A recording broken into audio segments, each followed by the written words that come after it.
Hey everyone, JagTaggart93 here with a 3-level WOD called No Remorse from late 2016. No Remorse is divided into 3 maps, each with a unique playstyle. The first level features a maze full of monsters and barely enough ammunition. The second level is a large lowering elevator-like structure in which the player has to make it to the bottom floor alive. And the last level is, well, the boss fight. The author recommends this pack to be played on ultraviolence, and I did, and I can say that this is a challenging experience, although not an entirely fun one. There's a lot of problems with this WOD that really prevent the player from wanting to put in the effort to see more. In a multi-map WOD, the first map needs to be one of, if not the, most interesting maps in the series. In a quality first map, the player is presented with a promise of quality experience throughout. This can be achieved throughout unique traps, textures, clever secrets, branching paths, enemy placement, quality architecture, good puzzles, etc.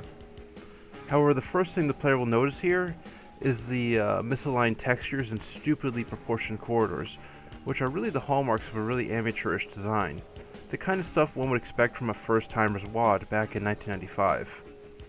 The pacing of the first map is a really awful slog, and that's due largely to the lack of ammunition. Now, I do enjoy good survival maps where ammo and weapons are scarce, however this map is simply not built like one.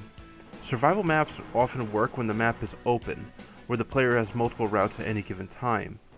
That way the player can strategize and gamble on which monsters are safe to try and run from, and which ones absolutely need to be confronted. However, here, the map's confining linear architecture often means that the player has no choice but to confront cacodemons, imps, pinkies, and others with only a handful of cells, shells, and bullets.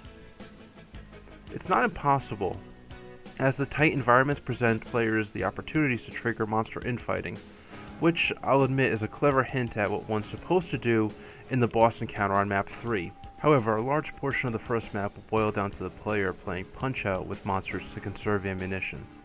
The problem is when, say, the player is forced to fist-fight pinkies, it causes the whole flow of the map to come to a screeching halt. Until the player is eventually able to KO the hulking pink hellspawn before they shuffle on to their next pinky or cacodemon, again with hardly enough ammunition and only their fists. I was completely ready to pass this WOD off as lazy, uninspired, and sloppy, until I got to the end of the first map. The confining and dim base-like corridors had given way to a completely different environment aesthetic. The leap of faith into the Lake of Fire was a very nice touch here, and I was very happy to see this change in design was done with the smart purpose of giving the player a taste of what was to come. So this really revitalized my trust that the author actually had a method to the madness, and this map was a bit more than what I saw earlier. So yeah, the second map is by far the most well-realized portion of this entire WOD. In this map, the player finds himself at the heart of hell itself, as they are slowly lowered deeper and deeper into the fiery abyss upon a wooden platform, upon which monsters of varying difficulty will spawn on at different intervals. The action here is nicely paced, although having an Archvile spawn towards the end, I think it might be a bit too evil. When Archie appears, there are plenty of monster corpses for him to resurrect. Also, the player really has very little in the way of cover to hide behind to escape his flame attack.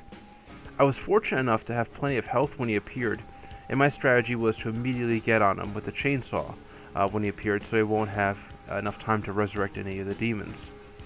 With the chainsaw, I was hoping to do enough damage to him to interrupt his flame attack animation, which sometimes worked and sometimes didn't, but in the end I was successful with this tactic.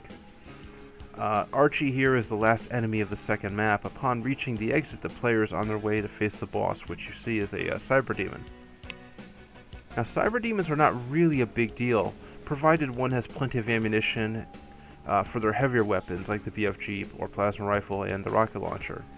And also, you can handle cyber demons pretty easily if you have enough room to move around. But here you have absolutely none of that. The area here is extremely small, demons frequently spawn in, and you're not given nearly enough hardware to take down the cyber demon by yourself. Also, after that last map, it's likely the player will be starting with hardly anything at all on their person. The best strategy I found here was to immediately unload on the cyber demon with your heavy weaponry before the room becomes too cramped with other enemies. Once you're out of rockets and cells, run for cover back to the entrance point, and only pop out to entice further monster infighting.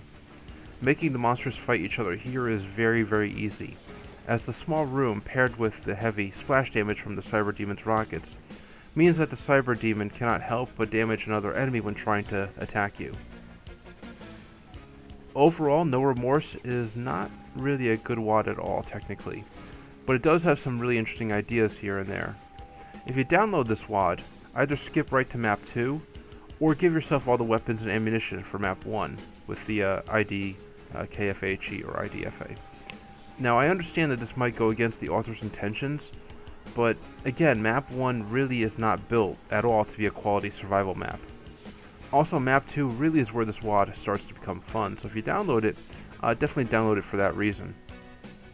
So to wrap up, No Remorse earns a 4 out of 10 from me. It's barely memorable and barely average. It's clear that the author put some thought into this one, however there's way too many issues that hold it back from being a completely enjoyable experience from beginning to end. And that is it. Thank you all for watching. This is JagTaggart93, signing out. Have a good one.